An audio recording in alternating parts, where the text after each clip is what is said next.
This is it, the moment we've all been waiting for. Since season 1, waiting, anticipating, holding our breaths, wondering when this moment is gonna happen. And now, finally, Kiseki versus Takemichi. You feel it, right? I know I'm not the only one. You feel the emotions. Like, you feel everything that built up to this moment. Like, you just feel it. Like, we all know how desperate Takemichi is to have this moment right here. And it's one thing I have to give Tokyo Revengers credit for. They make their fights meaningful. The fights ain't about, oh, cause one's good and one's bad. It's like there's a backstory to it. There's like events that happen that build up to these moments. That just makes the fights so much, that brings more meaning to the fights. Like, I don't have to go down through the list of things that Kiseki has done to make Takemichi the way he is, desperately wanting this fight. I don't have to say anything. You know what I'm saying? You know the list by now. But I don't even have to use this fight as an example. Like, Mikey and Izana fight. Like,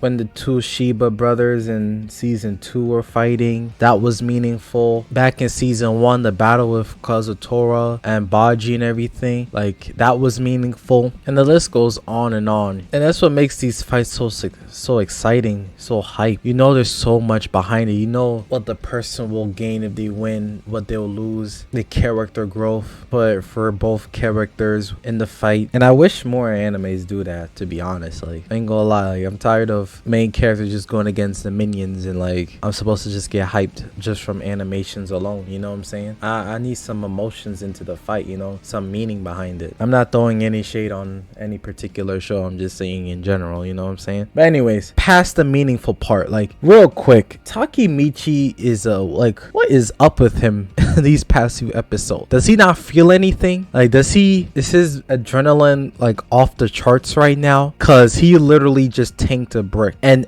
proceed to punch Kiseki at the same time, or like right after, I should say.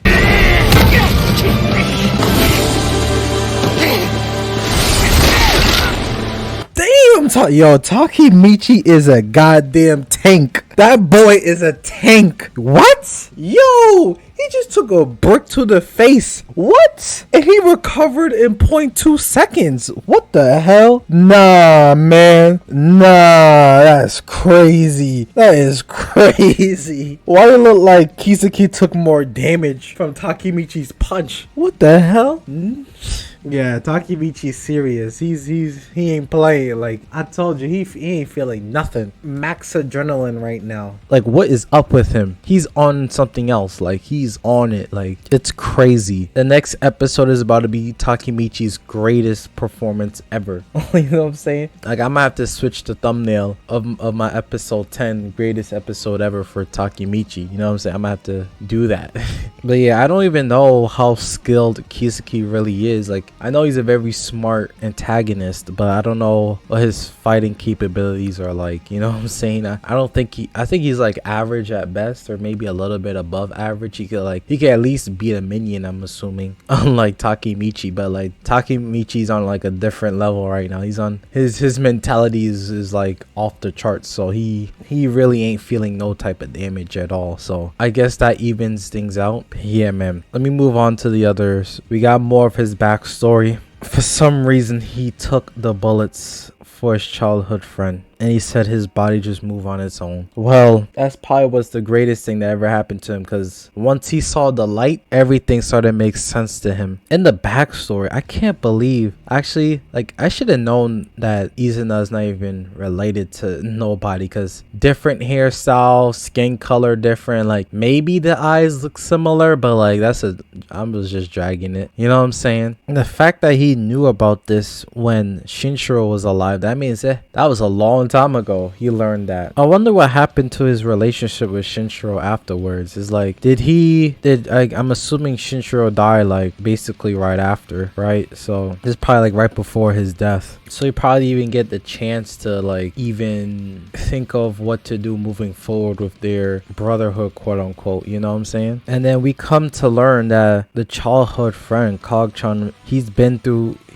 there through it all. Like, he's seen everything basically that Izana went through. He's just in the background, just listening, just hearing everything out. It's still crazy to me that he accepted the servant role from an early age, but I guess he was traumatized and he was about to kill himself, right? So I guess it gave him purpose. But man, but seeing the backstory of these two characters is like, that's what creates depth. That's what really creates depth in the characters, and showcasing why they are today and what makes them do what they do and how the past impacts the future. Like, it's crazy. Just like I was saying in my last episode, actually someone left a comment of how this episode is gonna showcase more of Izana's backstory and why he is who he is today, which I understand what he means now, because these moments of their childhood really shows what they were striving for. It was even from they were kids that they chose the name Tenjiku. Like, that's crazy. Now that I think about it, Mikey really just, Emma died today. His I guess, well, he now knows it's not his brother, but still though, he's probably taking Izana's death as if it's his brother, you know what I'm saying? So it's like, yo, Takemichi, you need a, you know what I'm saying, you gotta be there for Mikey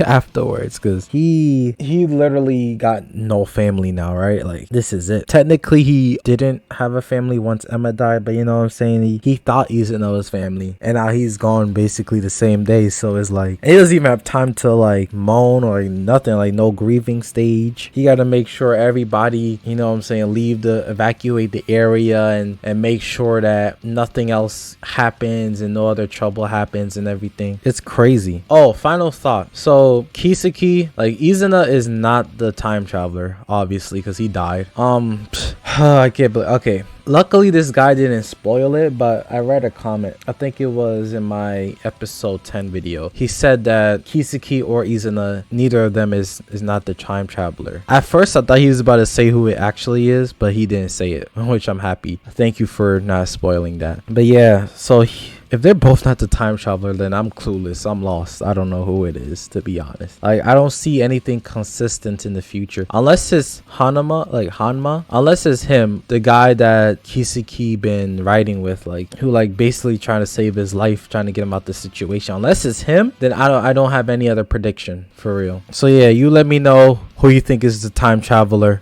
You know what I'm saying? You let me know what you think about, you know, this episode in general, about the backstory of Izana, about his relationship with Kog-chan. Let me know your thoughts on the next episode, the 1v1 between Takemichi and Kiseki, because man, it's been way too long. And yeah, and any other thoughts you have about this episode, like I always say, let's have a discussion down below in the comment section.